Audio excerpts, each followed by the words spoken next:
Dear colleagues, we continue our working day, and now the floor is given to Ministry of Defense spokesman on ATO-related issues, Colonel Andrei Lysenko. Good afternoon, dear colleagues. Now the information about the events that happened in the ATO area during last 24 hours and about training of Ukrainian armed forces. In the Lugansk area, compared with previous days, the theater of military actions expanded.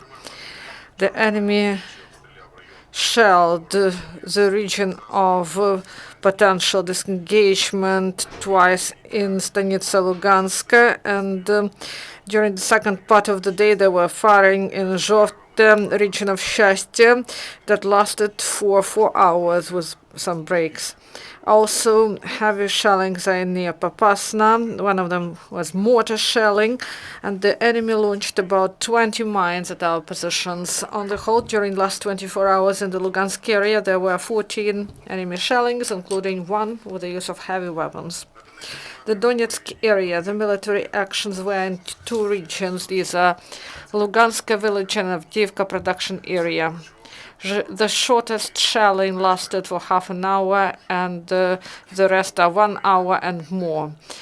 The enemy used small arms, APCs, and mortars. At our positions in Avdiivka, the enemy launched 26 mines of different caliber. Ukrainian forces were forced to return fire. On the whole, during the last 24 hours in the Donetsk area, there were 5 enemy shellings, including one with the use of heavy weapons. In Mariupol area, the enemy traditionally violates ceasefire in Mariinka, Novotroitska, and in coastline area. But compared with the previous days, the situation a little bit improved. Yesterday, the occupants used heavy weapons only twice, mortars and cannons. This happened in Talakivka, and as previously, enemy snipers are active. These are Novotroitska and Shirokina.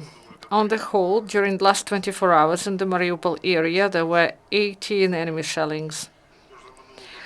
During the last 24 hours, in the result of the military actions, no Ukrainian serviceman was killed, but 6 servicemen were wounded in the course of shellings.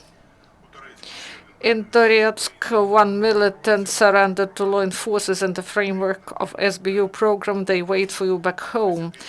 30-year-old Makiivka resident fought in Bakhmutsk region starting January till March 2015. After battles for Uglegirsk and Debaltseve, he decided to leave the militants and went to Makiivka. Recently, police officers and SBU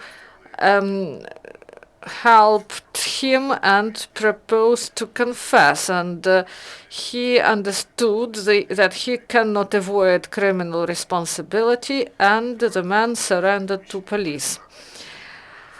The Ukrainian forces undergo intensive training. Yesterday in Kherson,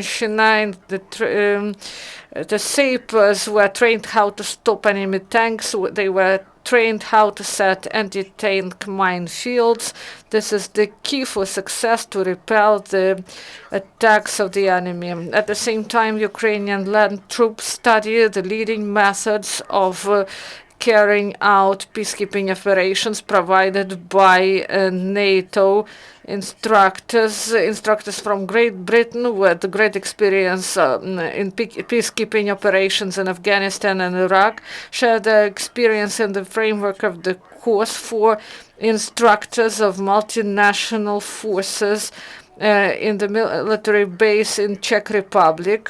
Together with Ukrainian servicemen, there are servicemen from Bosnia and Herzegovina, Armenia, Georgia, Mexico, and Kosovo that is not recognized by Ukraine. Do you have questions? Fifth channel. Could you please comment on the information about 5 people who were wounded in Lugansk area? We have data during the last 24 hours, so till midnight.